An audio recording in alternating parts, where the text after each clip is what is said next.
नमस्कार। आकाशवाणी जयपुर अजमेर से प्रस्तुत हैं प्रादेशिक समाचार।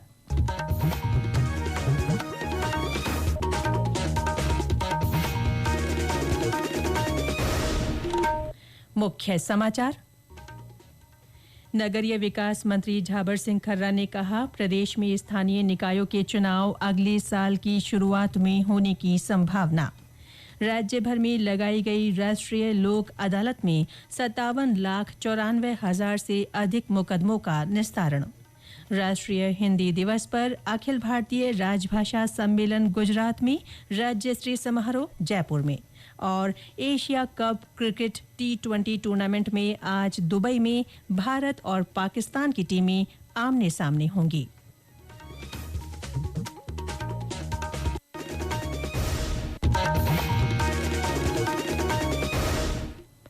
समाचारों के साथ मैं रितिका गुप्ता और अब समाचार विस्तार से। नगरीय विकास मंत्री झाबर सिंह खर्रा ने कहा है कि प्रदेश में स्थानीय निकायों के चुनाव अगले साल होंगे। कल झुंझुनू दौरे पर रहे श्री खर्रा ने सिंघाना में ये जानकारी दी। पत्रकारों से बातचीत में उन्होंने कहा कि निकायों में वार्डों के पुनर्गठन का काम पूरा हो चुका है। 15 दिसंबर के बाद राज्य निर्वाचन आयोग को चुनाव के लिए पत्र लिखा जाएगा।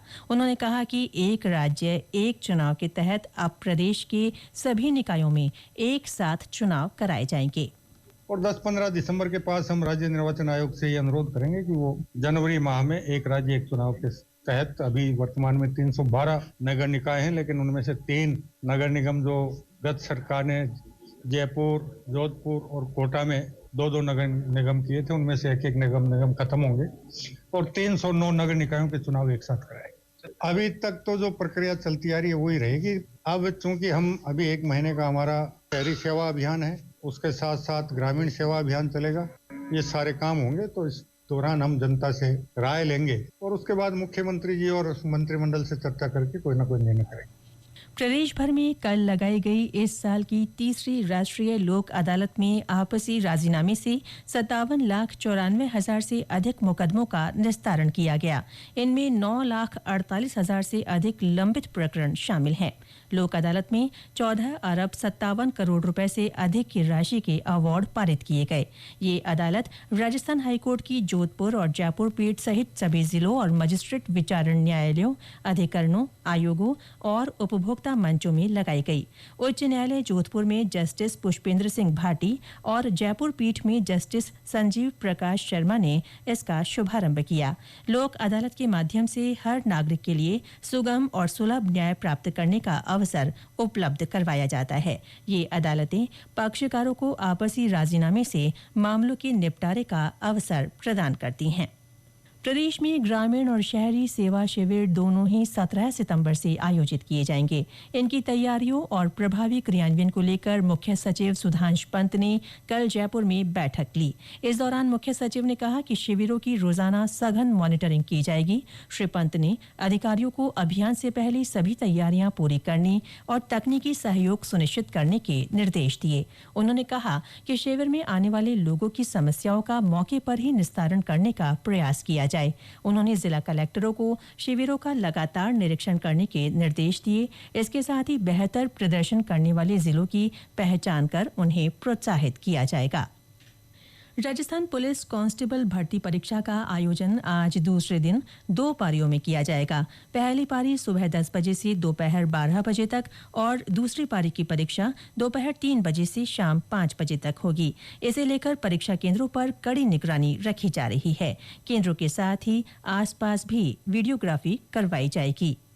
वरिष्ठ नागरिक तीर्थ यात्रा योजना के तहत आज विशेष रेलगाड़ी पाली के जवाई बांध स्टेशन से रवाना होगी। ये ट्रेन पाली और जोधपुर से ऋषिकेश, अयोध्या और वाराणसी होते हुए सारनाथ पहुंचेगी। इसके माध्यम से 8 जिलों के 676 वरिष्ठ नागरिक निःशुल्क तीर्थ यात्रा का लाभ ले सकेंगे। ये समाचार आकाशवाणी जयपुर अजमेर से प्रसारित किए जा रहे हैं। प्रादेशिक समाचार बुलेटिन आप हमारे एक्स हैंडल @AIRnews_जयपुर, YouTube channel Rajasthan AIR news और फेसबुक AIR न्यूज राजस्थान पर भी सुन सकते हैं। आज राष्ट्रीय हिंदी दिवस है। इसी दिन वर्ष 1949 में संविधान सभा ने देवनागरी लिपि में हिंदी को देश की राजभाषा के रूप में स्वीकार किया था। आज हिंदी दुनिया भर में सबसे ज्यादा बोली जाने वाली भाषाओं में से एक है। ये 52 करोड़ से ज्यादा लोगों की पहली भाषा है।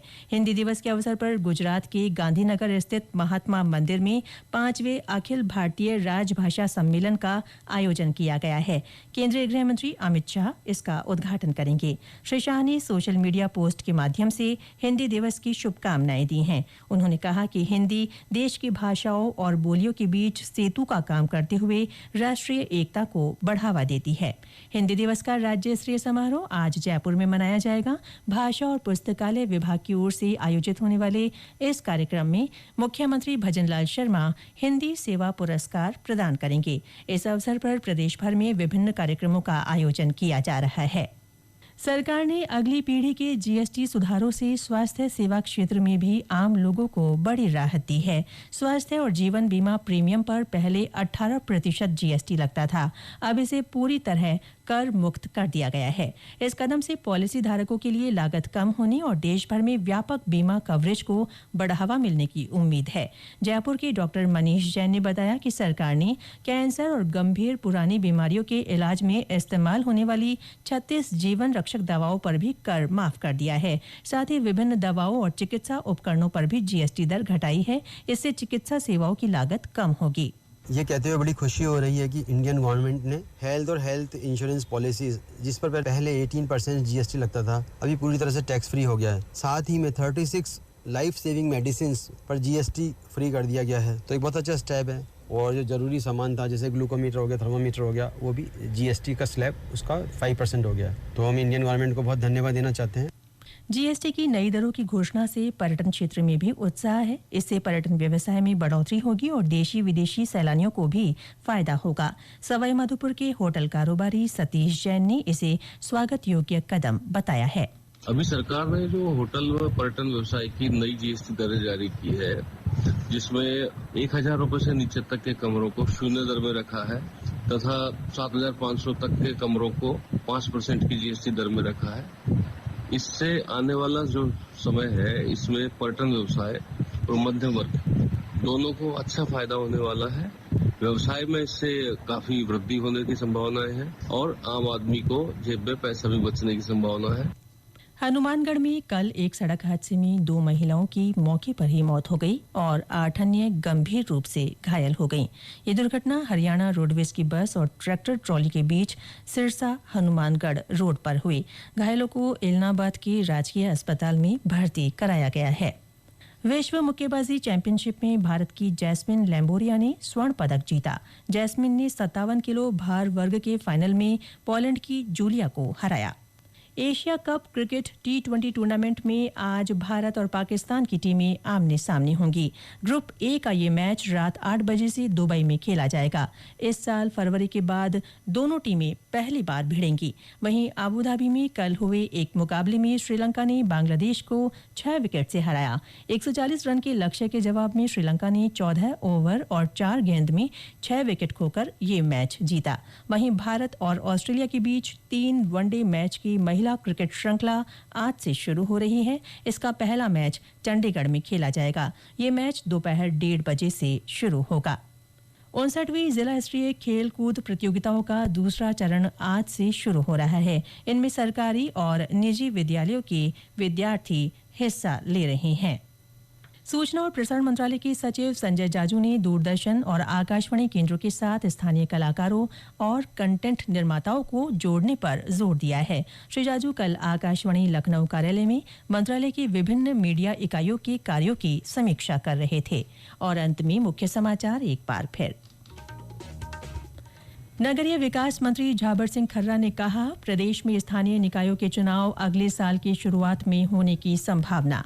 राज्य भर में लगाई गई राष्ट्रीय लोक अदालत में 57,94,000 से अधिक मुकदमों का निस्तारण। राष्ट्रीय हिंदी दिवस पर अखिल भारतीय राजभाषा सम्मेलन गुजरात में, राज्य स्तरीय समारोह जयपुर में। और Asia cup cricket T20 tournament में आज दुबई में भारत और पाकिस्तान की टीमें आमने सामने होंगी। इसके साथ ही प्रादेशिक समाचार बुलेटिन समाप्त हुआ। हमारा अगला बुलेटिन दोपहर 1 बजे प्रसारित होगा। नमस्कार।